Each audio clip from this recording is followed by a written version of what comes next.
Edino, yoza fin, mutaleki azate, oza suka, libulu zanga suka, mokako soa, kende, donc yo leki. Edino image, elona osenga yo, chikote bango. Pression et d'opinion.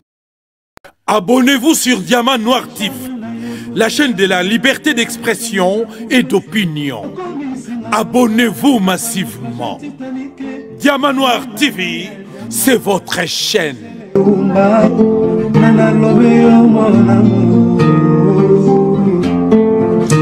Téléfortifia de mon corps en cas de rechute. Alina kana bondela kailo kola bébé ya moi. Et qu'il a monena pesa kinga ngumia suayeteo. Parce que nzoto na ye pete lo kola na malema. Konina na ya diama Gisele Umba. Konina na la chaîne de la liberté d'expression et d'opinion. Abonnez-vous massivement. Diamant Noir TV, c'est votre chaîne. Bonjour et bonsoir, ça dépend na esika wapi ozolanda biso na kati ya antenne na bino na Diamant Noir TV.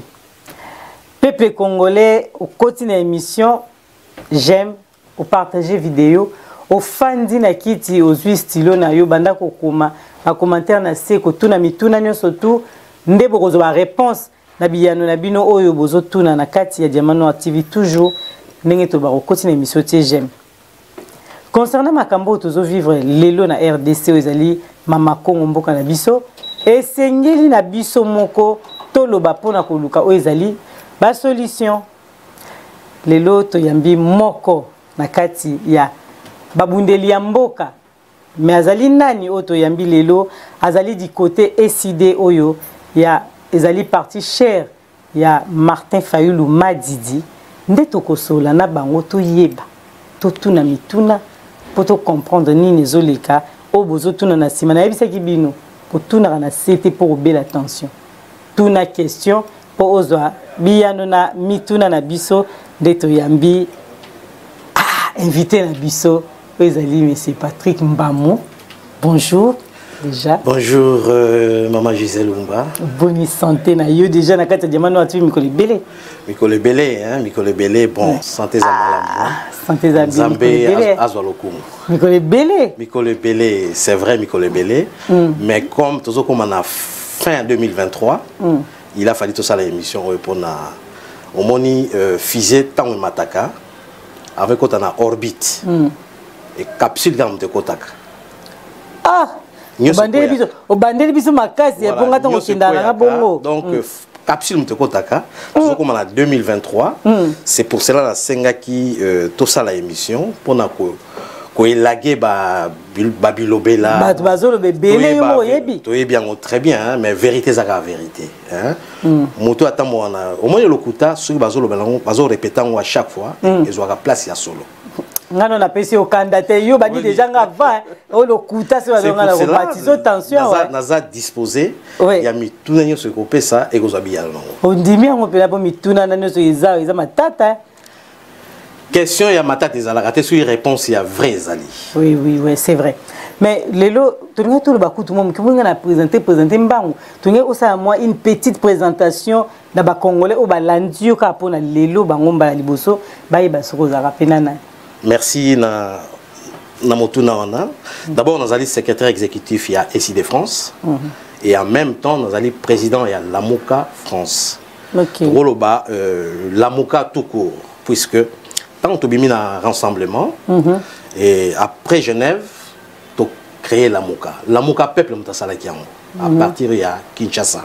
Mais bobo balobi bo décevoir bisoté bo kende bo pesa biso candidat moko pour moni eloko tozo bosana l'élection au il en 2018 et il y a 2 tours donc premier tour il y a Genève d'accord Fayulu bande connait soit bi les cas liboso kumba biso le roi peuple la sengi pour to remporter l'élection et deuxième tour non sikoyo le roi baka élection à tour unique et deuxième tour non sikoyo oui, Bimisaki, président du Martin Fayulu, a plus de 62%.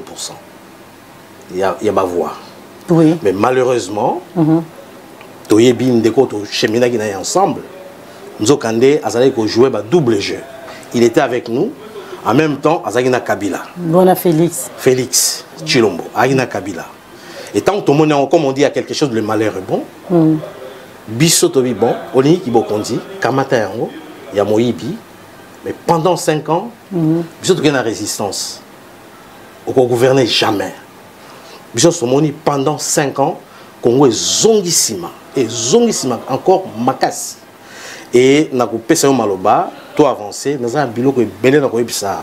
Population congolaise au bazo landa biso. Bazo talo bango la puta la bango de temps en temps pour bango bazo lando pena na boke binyo surtout ba yo moko ta ba commentaire na suka poye ba question mususu uko ko répondre en temps musu na mbala sima et puis de toute façon numéro de téléphone na bino izala wana o iza ba mona on a description émission o iza wana après titre na C description bo mona téléphone na bango ba question nyoso bozanango ya otuna esengeli botuna mingi na numéro na melelo bolanda biso na nuna boke binyoso toko banda likamba liboso il faut tout une question oyo comment ozomona lelo lolenge pouvoir en place baza ko gérer situation ya est surtout en collaboration avec l'EAC. Maman Gisèle Oumba on moni situation à est et bandi lelote. Oui. Tant au Félix a yibi pouvoir il y a peuple. Oyo peuple appelle ça qui Martin Fayulu. Donc a yiba qui tout le monde le sait hein a yiba qui d'abord, c'est un monsieur qui n'était pas net. Tant on s'est dit à côté du dossier dans CENI, à côté de sa faux diplôme, dans l'ICC à Belgique. Hein. Donc c'est lui qui vit dans le faux, tout ça il a la fausseté en fait. Alors, tango Aïbi pouvoir wana déclaration de l'Ibossa le bagini nyalobi na kosa na Kabila. Kabila, je n'ai jamais travaillé de ma vie. Et Kabila ozala coach nangai oyo akola kisanga musane basalaka. Donc, na la continuité il y a maïma sezo le kana est na ko accompagner yango. Donc la preuve pendant 4 ans a même sous est na libulu ya libulu ya libulu.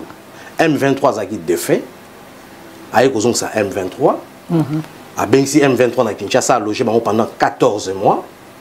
OK, c'est bon bambongo na ko pesa bino boy lelo yo muta zongsi M23 na Congo ezalié pour quel but? Oui, ndenge ba yo kana na Kabila. Kabila n'est pas parti. Kabila vit dans l'ombre ya Félix Tshisekedi.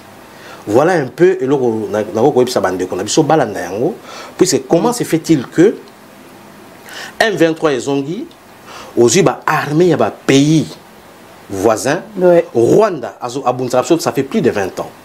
Burundi, tout ça là-bas, on a relation avec Malamoté. Ouganda n'en parle même pas. Kenya, Sud-Soudan, Oyo, baza même pas d'armée. Angola, Angola, les Oyo, Est, ezali dévasté, n'a pas armé à pays différents. Est-ce que Eloko wana, a même biso na li boulmoko Oyo ke, les Oyo, trouzana chantier moi au sala, yamakasi poto. Récupérer l'intégrité territoriale na biso baza ko déplacer la population na ba zone oyo baza ko zwa soki M23 leki wana azuma belé ba armée à EAC et Afrique de l'Est ba yeba koti wana armée na biso ko tia makolote mais eux na ba province wana na ba zone wana to éviter boni ba bomi banda Félix aye boni ba bomi banda M23 a zongi ko occuper ba territoire na biso to éviter donc to koti na phase moko et Kozala et Tumbamini. Ah, et donc il continue toujours. Non, dans ces cas-là, Eloba fait honorer Ngbanda, paix à son âme. Il faut plaquer Félix au sol. Il faut le plaquer. Dans toujours la population congolaise, Mboke Kemosika. Tala Ninge Félix a même biso. Non. Continuer ma solo. Merci na ba congolais bazo yoka wana lobi na biso côté ya est ya mboka tozolanda opena na boki bien to linto katakate po to yoka yo malamu po toza plus na besoin to yoka ndingo zo ebisa biso po na yo lelo to zo le kana mboka na biso na est bande ko belé ba kufita ngozoloba tozolanda malamu bande ko na biso ba kufi na côté ya est mais ce total yo na ba Congo côté opé batu to yoki ba koti na sewana mais c'est quoi population na nyoso to wana biso na biso tozo sani D'abord, hein, maman, Gisèle, Félix a Kaboli Bisso. Ah. Congo a Kaboli. Bisso, mon population, non. A Kaboli Bisso. Tribalisme et Makas. Nous avons mis tribalisme, c'est Félix. Mais moi, télé, quand on a boué tribalisme. Non, c'était une façon de parler. Tant qu'on a eu pouvoir, on a tué les gens. Ah, il y a pouvoir, on a eu le bail. Aïbaki. Aïbaki, il ne faut pas que tu aies un monopole. Quand on a usurpé Aïbi pouvoir, discours na liboso a Pesakina, si je ne me trompe pas, aux États-Unis, à l'Obiké, on a tué des gens de chez moi. Donc, on a déconné à Kassai. Voilà. Donc, c'est déjà une fausseté, le Wassalaki. Il faut que le Bélamon déni. Baboma qui va tuer. Ça ne tient jamais au moment. Kassai na bandundu. Azana mabele na ye. Depuis des décennies. Comment yoye au bana Kabola biso. De un à Kaboli peuple congolais. Poto zonga et eza musala makasi. Mais Dieu merci. Mon bout de temps à Zalaka na biso pendant plus de 32 ans et là quoi sala a tiqué la biso makasi. Di boké moko. Il était là. On a fait on a be kolona oté. Yo ko be kolona té. Donc et là on a ba kolongola la biso jamais. Alors au moni makambu ya guerre ya est na kozongela yango tangu ye aza ko sala makambu na ye jamais azo ke na parlement. On pona kondima une armée étrangère et en mboka na yo faut qu'il y ait un parlement. On dit que voilà, mboka est en guerre, il y a bien ça ba armée ba ko sunga biso. Parlement bazala qui même pas consulté. Yemoko donc le rôle du président c'est comment qu'on gérer makamnyus ya Congo. Asali ba deal na ye, ba armée koti et maintenant pour ba armée on est bima, ça devient un problème. Celui donc na ba Congo. Oui. Dengo to ko ba sikoyo. Ba Rwanda ba koti na ba Congo. Tala na kwa moto. Tala na kwa moto. Omoni Congo est en pas puisque tous les 9 voisins. Les 9 voisins, 9 pays voisins, balingara bisoté. Tala na Congo Brazzaville. Congo Brazzaville bateki tous les longs à fleuve côté na bango. De bateki passoire quoi pour voilà bateki les longs à fleuve ko banda na ba Congo. Ti na kwa moto. Omoni so comme na kwa moto, ils en a Kassai ezokoya, Mongala ezokoya. Ils ont la bifurcation. Okay. C'est un endroit magnifique. Nangambo Osanangabe, Congo Brazzaville. Et tout parti en Nyoso, Sassou a tekeliango Kagame. Or kende sikoyo militaire il y a Rwanda, baza de l'autre côté, bazo kota pona ko boma. Méthode oyo baza ko boma na est. Yango na ba komi ko boma na plateau de Bateke. Muteke na muyaka baza peuple mo bafani bambula na bambula ka lelo balingani sute ba komo boma na makasi makile sangana. OK lelo yo ozomona baza ko beta machette soki na kwa mutu ba village wani sur périphérique ya kwa mutu batu baza li susute et comme tina maluku wana modèle Félix amemeli biso via Kabila. Mais les gens ne sont pas empêcher intervention rapide de l'État congolais, qui ne sont pas empêcher ça makambo sont pas la partie est en cannabis. Gisèle, est-ce que l'État congolais a coexisté? Ben bon, État existe ba militaire au bazana est écoute soldat na bango bazwakate soldat za okende ko bunda un bon soldat azala na ration na ye hein mon ba bota ba sardine ba bota ba corne bi faza na sac na ye na ba médicament ba soldat na so bazana ngote bazana ngote ba ko bunde tumande ni bazo ko no yiba ba mbala ba manyoko ba mama na bilanga peut faire ça intervention rapide mais salité donc non Félix nous a ramené dans un trou profond. État n'existe plus. Donc c'est la 2023 ce monsieur doit partir. Wana kota Félix to yeli osiku. Bon bandiko batia j'aime bien pour na bandisi ko ba question ya côté ya bino pena au peuple congolais pe aza kozela pour na biki mingi yo mo otana ba commentaire o mona ndi bazo tuna mituna wana royo kango. Aujourd'hui on acquise presque de partout hein Martin Fayulu m'a dit étranger pour na biki yo pozo yo kono matoi ndenge bazoloba biso tozo tuna kara motuna.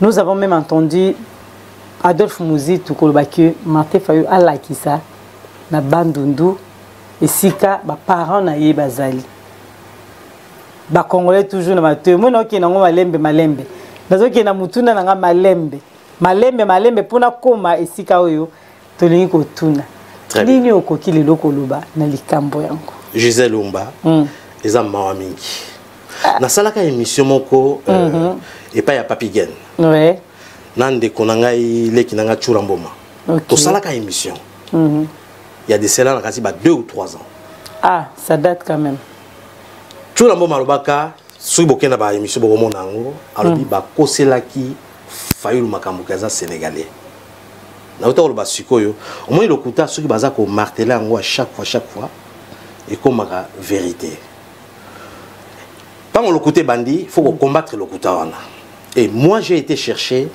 les qui n'ont Tchura Mboma tout ça la émission na nina Papigen alobi non to kosak biso to kosaka les ronas bazalaki de l'autre côté biso to kosaka pona lokuta et comme la vérité mais ils ont pas su il y a lokuta et comme la vérité et ça serait dommage pour Ndengo Lobby Adolphe Mozito alobi il faut Fayulu la kisaye place aza congolais nako bisayo boy mama bande ko bazolanda biso abala zamboka ba parents na aussi na bandu na kokende na kopesa moi historique moke ya moto wana OK pour na koyeba moto que moto là c'est trop dangereux au moment où président élu Martin Fayulu a na Sénat a salaka déclaration na Sénat alobai ke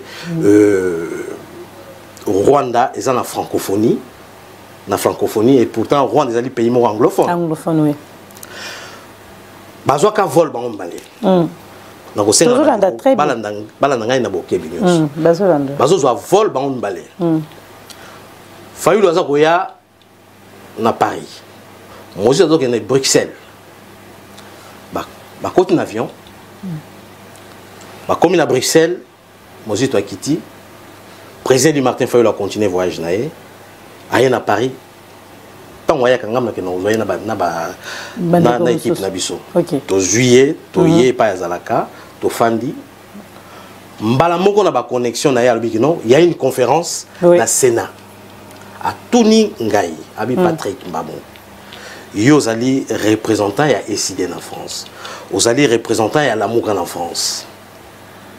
Vous êtes au courant que conférence mondiale au Sénat sur le Rwanda et le Congo, professeur Ndaïwelpe a intervenu à l'époque pour na Makambuya, le territoire au Kaka. Le président, je ne suis pas au courant. Ah, mais ce n'est pas possible. Nous avons collaborateur Nabiso, autre à Nouvel Élan. Adolphe Mozito, collaborateur, représentant Adolphe Mozito. Ah d'accord. Il était au courant, il y a projet, on a la conférence. Et pourtant, le cadre, il y a l'amour tous autres travaillent ensemble. À Bombi. Bah, sali tout, Mozito a eu avion, a eu la conférence. Sans que Fayulu Ayeba. Collaborateur en combo exaté. Mais Albert Moukoulubundu. Ah, Moukoulubundu, ok. Donc, bah sali tout bah insérer Mozito na conférence wana sans que biso tous travaillent ensemble OK à l'instant même Fayulu a eu téléphone naé à Bengi babi ba place Sili mais au Kazeyo le place mais pas trop abi na 3 personnes babi non ba ko luka ba ko 2 personnes secrétaire national à charge de la communication adjoint à la frontière suisse hein? Jean-Marc Kabunda donc bon Jean-Marc il y a Bisso Kabunda voilà alors bon le rôle il y a un certain jeudi dans une nouvelle loi la mercredi moi il a 50 ans à Moussa les athées bon Jean-Marc toi tu pars avec le président après Moussa na Rolanda Bino Gisèle président élu Martin Fayulu, il y a un amphithéâtre, il y a Sorbonne, pardon, il y a Sénat.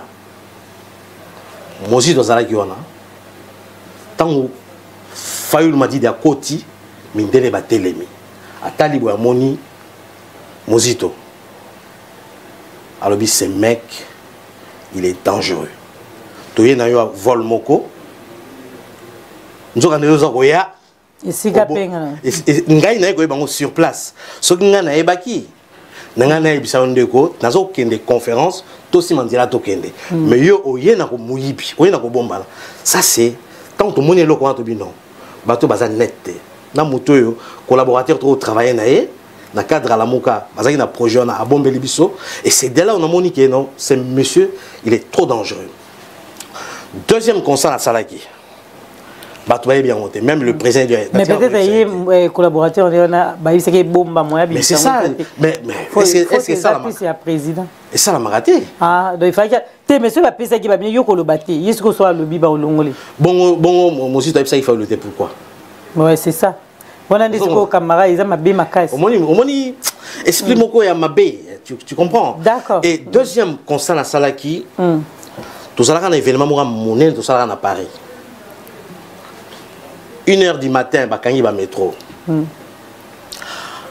a loi qui véhicule to koti biso na véhicule wana voilà mozito to ke to ticket na hôtel biso to zongi mutali boso bakena ko tika na ndako na ngai ezaki ngai après bato nouvel élan bake ko tika bango ouais lobi nango puisqu'il a fallu bakena États-Unis lobi nango to kutani na consul ya ambassade des États-Unis côté à métro Trinité. J'étais avec le président du Martin Fayoulou. Tant que commis, il y a une course moi ça na opéra. Moi aussi dois déjà na consul. Na la koti. Bino boyeba été ya déjà na kati. Si tu es ba ki puisse tozo ki rendez-vous biso nyonso. D'accord. Pour ba passeport na ba pour pas sa visa, il faut ba mi balé bazala. OK. Tant que commis, président du Martin Fayoulou a une course moko rapide à ça na opéra. Abi bon na tiki passeport na ngai na ke na zozonga nzamba zotala tozolanda biso to kata te tozoka lisolo j'étais avec Mozito oui Fayoulou absent abi na ngai Patrick Mbamo na ina so mandako na poto comment on fait nabi il faut avoir une fiche de paye il faut avoir une déclaration d'impôt. Oui, on se manda où la valise à Bambon. Si ça passe, ça ne passe pas. Alors, on se manda pour créer les karatés.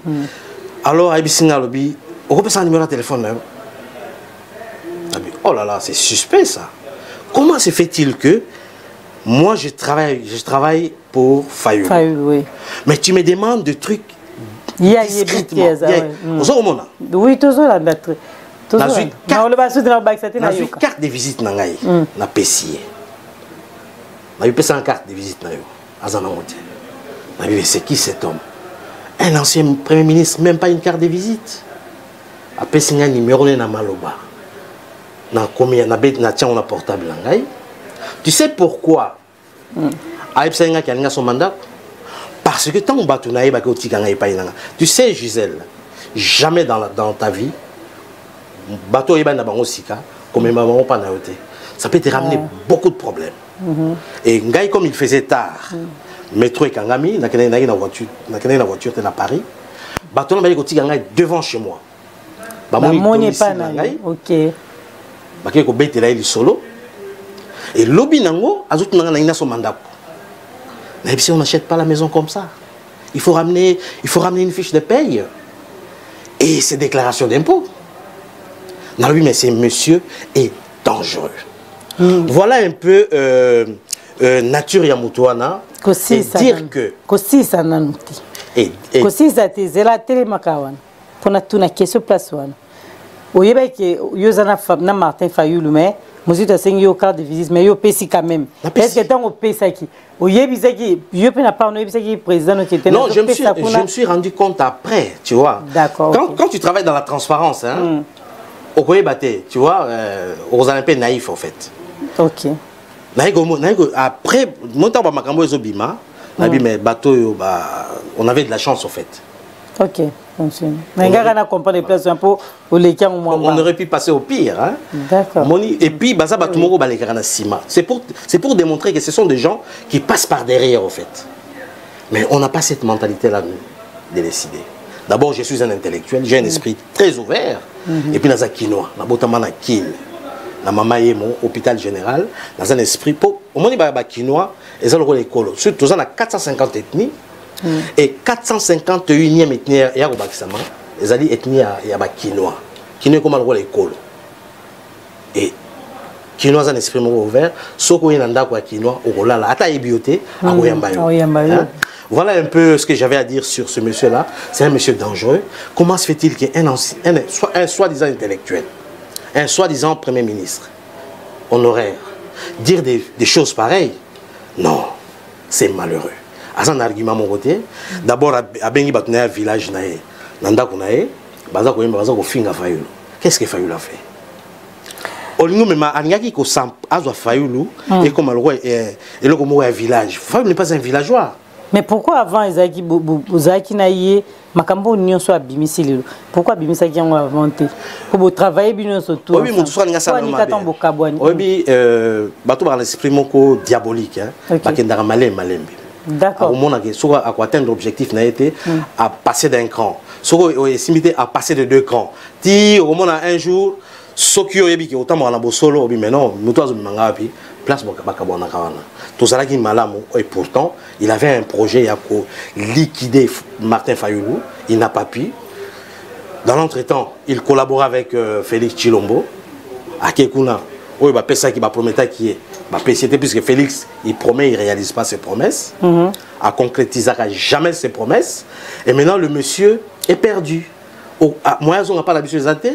Asi Minzela azako vaciller au fait azako telengana comme le roi Kayen. Donc c'est Olandi malam makambo azo bimisango eza pona ro. Un homme. Mais pourquoi Martin Fayoulou responsable? L'activité ka famille pour mambo ici là. Fayoulou Botami na hôpital général. Maman naé na papa naé. Quand même, Fayoulou a étrangeté. Sikoyo, babani ko bakisa lokuta lokuta. Pourquoi dire des insanités sur quelqu'un qui est si responsable? Motoa Nazali, une grosse personnalité. Olingyo, donc c'est un taliban. Non, mais c'est pas Motoa Nzela Moutaolo. Non, mais c'est un taliban. C'est un taliban. Comme un taliban, on a commis discours à taliban. Comment il y a un ancien responsable qu'on va discours à Boé. Donc dans ton fond. Mais peut-être à Yébaki, on va bimisi en Guadeloupe à Congo Balande.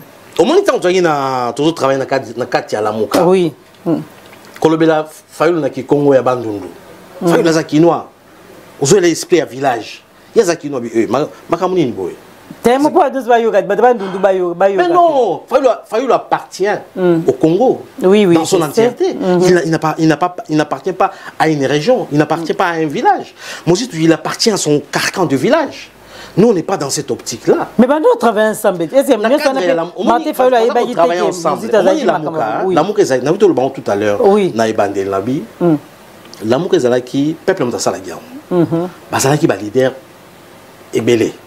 6 ou 7. Oya kokini zalate asimi nzela akei. Oya kokini zalate asimi nzela akei. Oya kokini batika les bambes balé.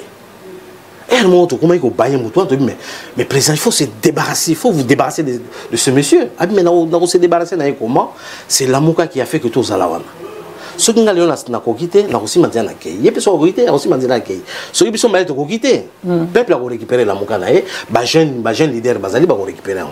Et ya kokité asimi nzela kei. A comme ça la discours à Taliban mais nous on répond pas, on continue. Est-ce que possible que Fayoulou à répondre à ça la déclaration sur mais on a pas dit qu'il y a Zobanga il n'a pas le temps. Non, Fayoulou n'a pas le temps, il n'a pas le temps de se rabaisser comme celui-là. Il n'a pas ce temps-là. Non. C'est une grosse pointure encore. Mais non, il ne peut pas se rabaisser. Jamais. Balandi diamant activiste bazolando bazo comprendre que message on peut sa mosito Fayoulou ne peut pas se rabaisser à ton niveau. Fayoulou c'est une grosse pointure, ça je vous l'ai dit. Il peut pas vous répondre.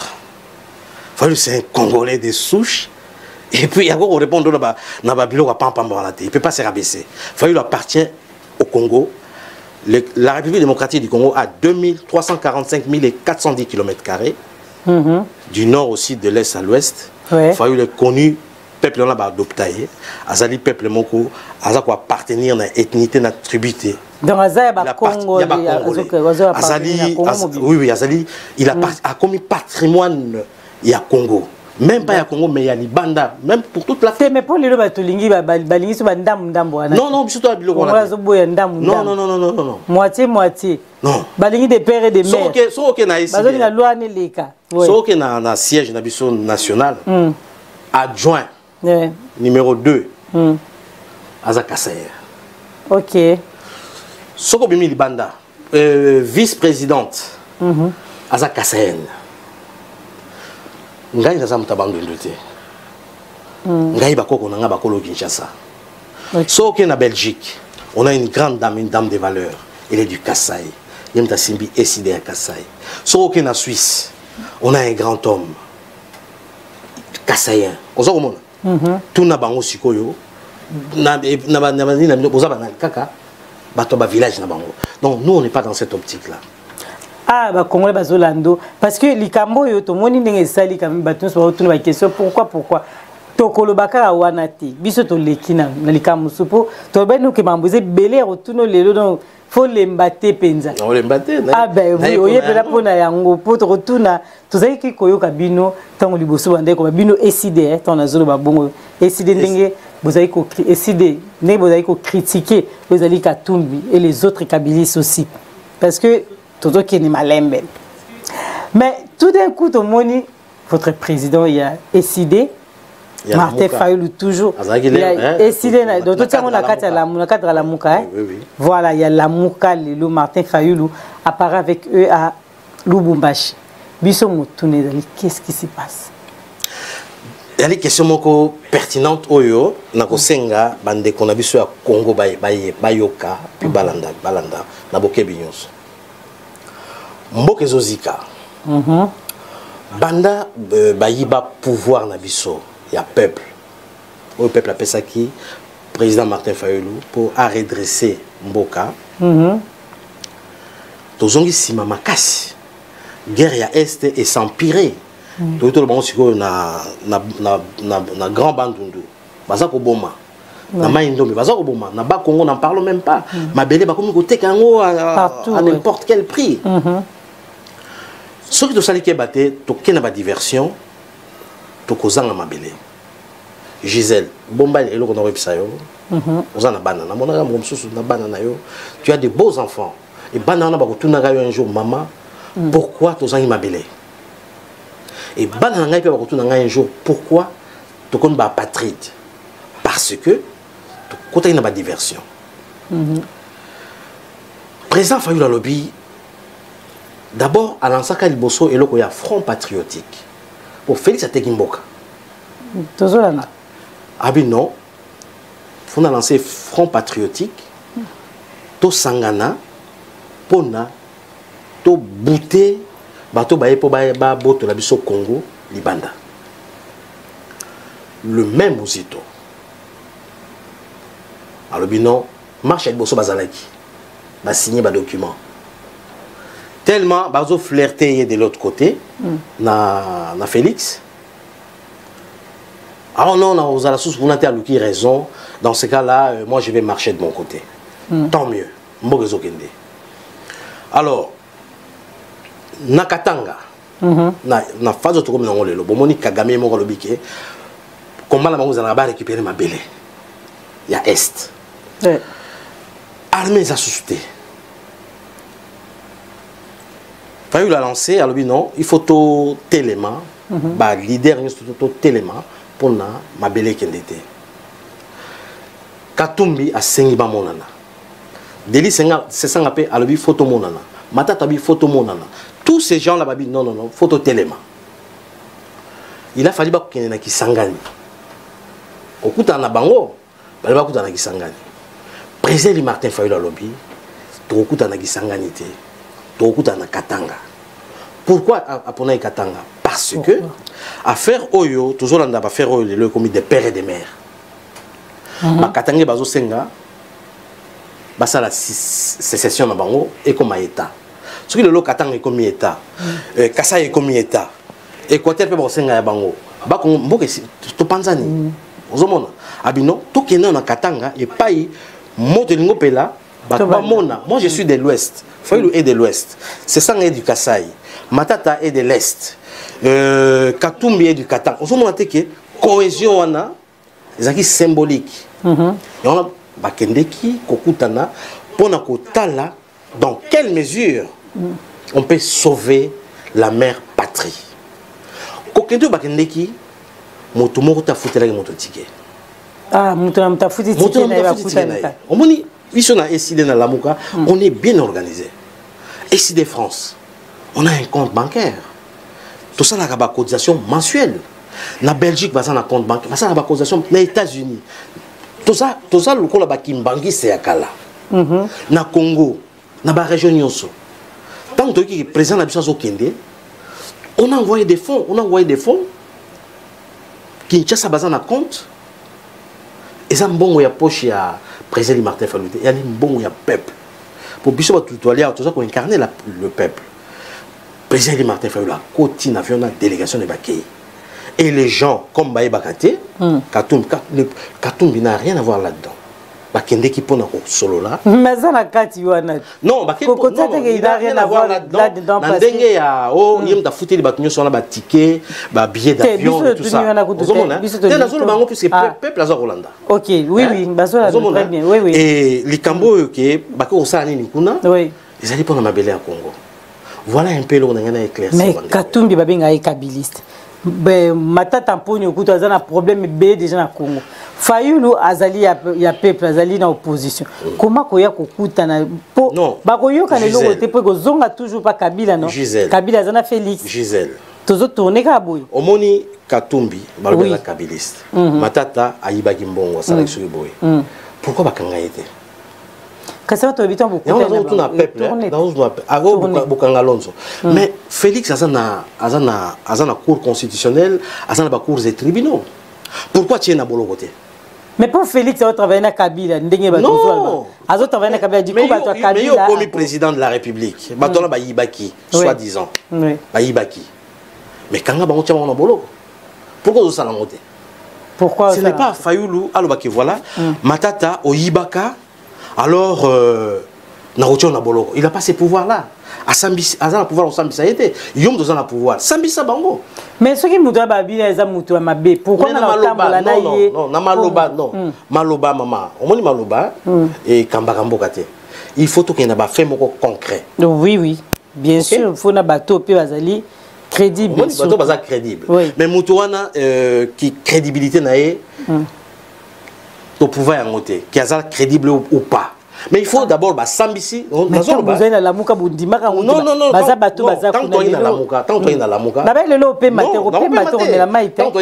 oui. De l'autre côté. Ok. Il a fallu de l'autre côté, tant pouvoir soi-disant, et comme il y a Félix, à Kangabango, à Sambisa Bango, tant au Kabila Perayaki, à Kangabango boutiste, à Tchébana Bolo. Yo tangoye kanga pecha na boloko o kanga batwazo ibaba million le botiki bango lelo caméra dans le billet caméra on n'en parle même pas.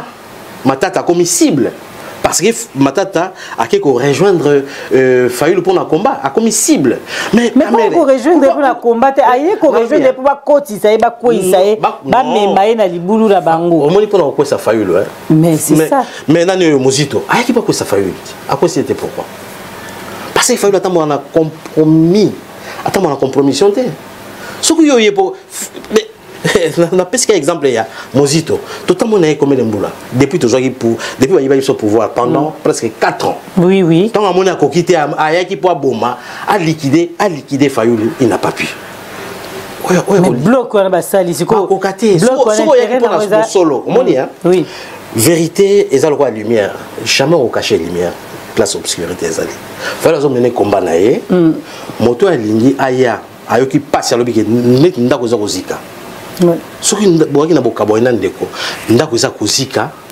ayepe na mai po aboma moto wana okobenga naye to boma mais so aza mobominanga na obenga naye po akoedenga te non aza mobomina yo te yo no zona est-ce que Fayulu azwa problème na matata bayeba na matata mais likambo ya congolais mais likambo ya Congo na uti ko bango sikoyo likambo ya Congo le pouvoir soi-disant le pouvoir en place ba régler on te pourquoi problème matata problème Katumbi problème ce qui a position pourquoi pas régler on dit et pourtant moto a eu un million caméra à salle prison condamné à 20 ans de l'Oazali Banda et en plus a comme ministre d'État. Est-ce que vous vous rendez compte? Ministre économie. Ministre économie. Ministre d'État économie. Est-ce que vous avez toujours Congolais, toujours se rendre compte na buzoba wana. Il y en a des économies en plus. En plus. Mais il n'y a pas que lui. La petit exemple palpable. Non. Mais c'est quoi le problème na biso ezali ba Congolais na ebiki ba diamant noir bazo nda ba benga te me ba yo kaka biso. Tango lo ba likambu ya Martin Fayulu lelo na kati ya bloc wana ya koti. Ba Congolais lo etungisa bango babi Martin Fayulu population za simana ba ndeko senga Martin Fayulu ba pona mboka. Mais lelo tango sanga na bato yo bazali na kati ningo ba Katumbi azana Kabila azana Félix siko yo sanga na bango moteke nga problème ngeza ezo zonga ka tout ezo zonga nonka pas Félix. Toza ko se perdre hein. On se perdre. Non, on se perd. Yo muto lingo bungi sanga. Non, Gisèle. Omoni Fayulu azo bunda combat moko digne. Ok. Ba Congolais ba boya. Alobi oya kolinga a région na combat on azo bunda. Ça fait 4 ans. D'abord, on a proposé un poste, il y a vice-président. Tant qu'on a Félix Ayibi, 2 jours après, on a dit président il y a Kenya, Ruto, il a vice-président en 2018, il y a Kenya. On va faciliter Félix na caméra, bakende, comme ça, on va faire na Nairobi. Ok. Toujours très bien. Alors, Ruto a dit comment on a Fayulu na Faden. Alors, où est l'équipe tout l'anda yangote? Tu as une élection les salami. Na kosenga na yo ba document zali au signé comme vice-président ya Congo. OK. Fayulu alobi na merci beaucoup na proposition na yo mais ngai peuple muta vota ki ngai. Ezali yote muto ya kotia na place wana. En tout cas offre na yo kene na yango. Zolanda. Il est parti. Donc à qui constant. So bazaki na posa ya ko luka ba poste mais le Fayulu a luka ba poste. Mais ça na poste na monter azo bunda pour na Congo et pas pour des individus. Mais ceux qui a bunda pour na Congo bato azana ba bunda pour na Congo. Mais ceux qui ont yé conscience na yo sengo bino. OK. Na yé pour na bunda la Congo parce que on a salaki. Ceux qui conscience na yo yé obi non le Congo est en train de partir. Na to bano sikoyo toza na bana toza na bakoko le bako tout na biso ba compte. Qu'est-ce que vous avez fait de ces pays là? Et chacun il faut conscience na yé interpeller. Waouh, tu peux misa omukie to mela mai en tout cas ils amakambiza mamba Congo et c'est que biso tout na parce que vie à Congolais lelo ils allaient à danger. Peuple congolais a commis chosifié, peuple congolais baza ko bumaye na est ya mboka, peuple congolais za ko lela yango moni tozo tuna makambo ezoleka. Tokena likambo susu. Bientôt les élections présidentielles en RDC. Bewana ndeza sous-maman na likambo. Toko tuna pa na yo position à SID ezanini penini oyo bino lelo bozo sala dans ces temps difficiles oyo tozo vivre na kati ya mboka na biso. Très bien pour la question Gisèle Umba. Biso toari na congrès na Kisangani. OK. Au salarié congrès, on avait désigné pour reconduire président élu Martin Fayulu en tant que candidat à la présidentielle en 2023 à Roya. Donc tout ça as un candidat déjà auto proposé. OK. Oui, toujours là. Alors à la population, le peuple congolais, base à la Sima ya Fayulu, oyo ba pesaki en 2018. Ba yibaki yango. Bazongi sela yango Congo ekotelema. Prochain M. Zali, les Congo debout, tout ça la mur, il y a séparation entre le Rwanda et le Congo. Les autres c'est bon, ah d'accord. Les autres ont le pouvoir. Oui. Donc réhabiliter d'abord armée. Les autres ont le pouvoir. Bon au Congo, au Ibi 1 euro, 1 dollar, comme on a en prison. Et vraie prison. OK. Ce qu'on y a millions. Depuis Chilomboye na pouvoir, milliards et bimi. Après, comme on consacre tout ça, on a 16 millions. Et le Fonds monétaire international a recadré le lobby. Pour revoir, on a la baisse, ne fût que 3 milliards. Pour revoir en haut. Oh, tout ça, on a 16 millions. Tout ça, on a 12 milliards. Non, 16 milliards, 12 milliards. C'est ça qui a le coût. Hier, mon Chilomboye, tout ça, la déclaration lobby. Tout ça, on a un bon côté. Tout ça, on focaliser les moyens financiers pour la guerre aux Est. Gratuité de l'enseignement. Toti Kiango. Projet à 145 territoires. Toti Kiango. Projet de Toti Kiango. Et ce projet, il y a gratuité à soins médicaux. Toti Kiango.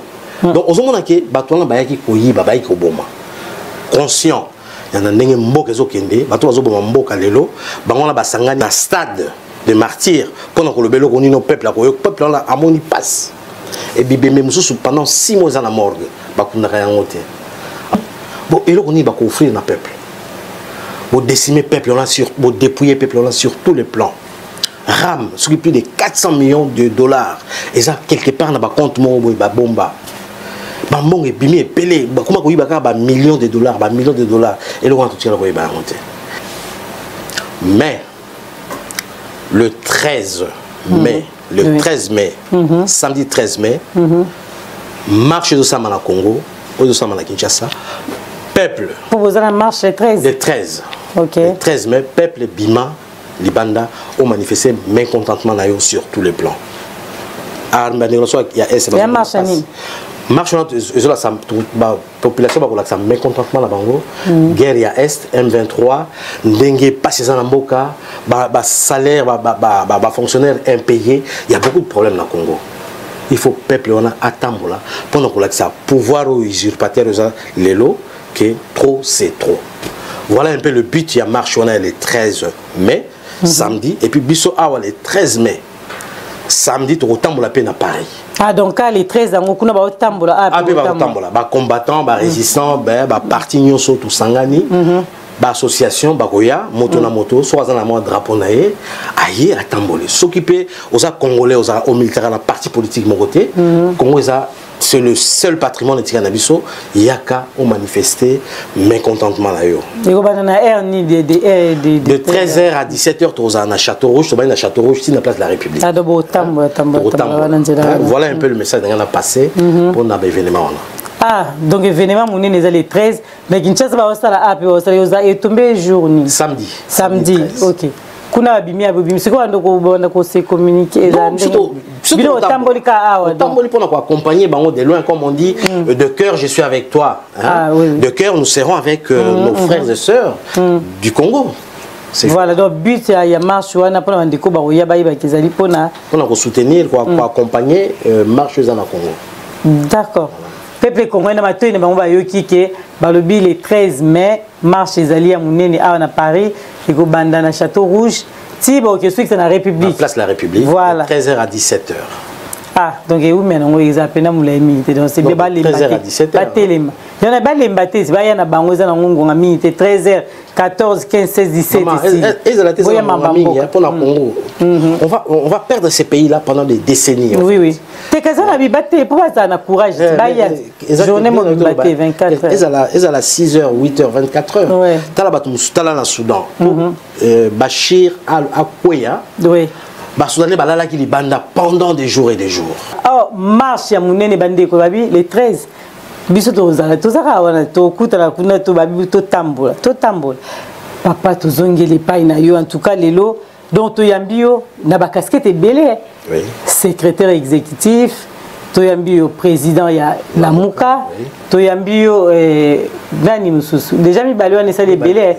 Mi balwa déjà sale belé parce que pour to zonga to comprendre pour lelo Martin Fayulu kuna tozo yo kango partout mato elembi na Diamant Noir TV ya mbiso to tuna ka mituna to linga te to kana nzela to tuna na source po ndeko bazolanda esengé na bino ko tuna numéro téléphone bomoni eza wana na se émission et puis na description émission yango bo tuna mituna nyonso tout après émission ko benga Diamant Noir te po ngape na yebité benga na numéro de téléphone wana zawana yango ndoko zo ba réponse na ba question nyonso ko ka mutema passe te tuna ka wana so comprendre te ou comprendre après émission pour na émission to na minute mo to lexa mingi ezate po ba lo ba nyonso tout na ba question bozo koma na se ya ba commentaire to ko tuna onini o lelo tom so na message mo ko bisa ba congolais o biso to tunite na kati ya Diamant Noir TV na peuple oyo aza komi tuna na se ya mutema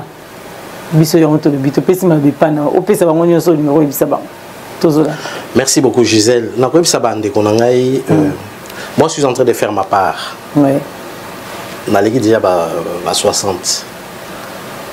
Ce qui est là, mais c'est déjà ça on peut belé 60 déjà lobby. Ouais. Tu tires sur Nicoloté.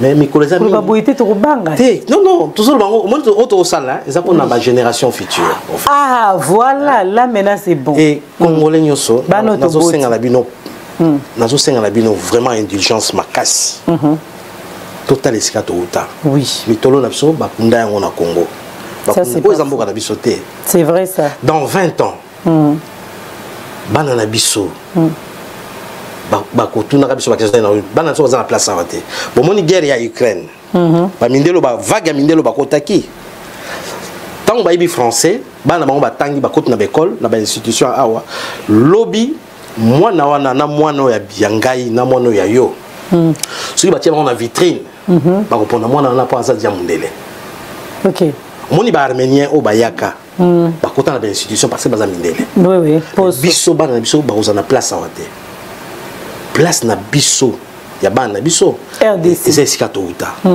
et to bunda pona biso te to na ba burgero to okuta wate ba chauffage to okuta wate mais to bunda pona mboka epa to okuta nazo senga na moto azwa conscience wana lobby to telema pona mboka bomoni livre oyo Charles Onana Charles Onana azali asa congolais te asa camerounais je connais Naïbi Charles abundaka mingi pona Congo mais motu asa kobunda pona Congo za moto ekolo mususu bongo biso ba congolais tokeyi wapi congolais nyos livre oyo bouquin oyo eza na 23 € tout simplement 23 € eza cherté na kosenga na bandeko na nga ya SID oyo boza na Congo so vous en a 23 € na yo pour natindaki un lot ekendeki so vous en a 23 $ na yo 23 € toloba ou arrondir en même na 30 au tindi na kosombela au livre na yo so ki boza un peu admettons boza 10 botier 30 na sombi 10 livres na sombi 10 ouvrages yo na ke na ba agence pour l'agence Kilo Moko ils en a 20 €. Si vous avez 30, dans l'onglet 7 € sur 10, 70, s'il faut ça, tout s'imprégner. Les autres Congo et pas Congo et outil ndenge afdel ayaki ndenge mobutu ba déstabiliser yé tout est allé na ndenge to komi lelo histoire la Congo est allé banani ba bomi Congo banda na ba occidentaux tina biso moko bana ya mboka tout est allé décrit na bouquin oyo congolais to s'imprégner na loko yo na ouvrage oyo ya on peut éco interpeller biso na kanisi elo na ngana lo ba ngwana bandeko oya lingi aya na parti na biso décidé engagement pour la citoyenneté et le développement biso ba congolais to asos na kibomoto te na ndengeni to perdre la valeur na biso Gisèle. OK omoni ceux qui aux en aéroport aux en passeport congolais na frontière mbila kotala ngo 50 000 fois na zaki na Londres pose un visa à Londres aux en passeport congolais ba kotala soko salaka soko déclarable impôt soko salaka boso mais soko en passeport ya mboko yo tu passes omoni sika to komi tout le cas tout récupérer sa force n'a pas boigna na biso tozanango Zaïro à l'époque congolais to zongisa to redorer blazona o to perdre yango pour to redorer blazona yakana décidé engagement pour la citoyenneté et le développement et son développement on va développer la citoyenneté to zongisa boigna ya congolais place les alaka babenga so bazobenga babenga bino erni soko ngobenga numéro il y a téléphone dans les tout le temps. Il y a un 07 61 86 60 44. Ce qu'on a aux en Belgique, aux en Angleterre, aux Alines en Suisse, dans routine d'ailleurs et Sika siège à SID à Mboka. OK, même les États-Unis, tout ça un peu tout ça. Ah, vous partout dans le monde. Même l'Afrique du Sud, tout ça même na Gabon, na Côte d'Ivoire, na Mali, tout ça partout. Ah. C'est pour ici les amounés partout. Okay. On est bien assis, on est bien installé et très bien organisé. Et on a là Fayulu, Nakatanga, et Salim Mbongo ya Bisso. Tous allés bien structurés et Boya. Merci na balandine surtout bozola na biso partout bozoyo kamaramni ni balobi babi o niko koma na SID benga numéro de téléphone wana o kende maramni surtout ko leka ndenge lekaka et puis to loba boye oui pardon on a bossa na moi point moko important tous en réunion le 20 mai OK Le 20 mai, après les 13 mai à marche. Chacun les 13 mai, le roi tu en marche. Tu repoussé d'une semaine. Le samedi 20, au Lingui. Ah, il y a na réunion na biso, à Bengi numéro nangai yangoana. Oui. On va échanger. Et la porte est ouverte à tout le monde.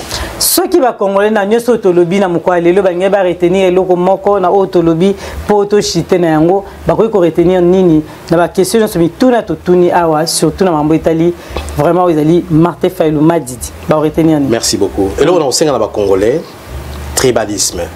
Ezelo qu'on a bisoté. Tribalisme. Tokabwani na famille nangai mulu bazali na makila nangai mulu bazali mukongo azali muswahili ali ngala azali na makila na yo pe lokola.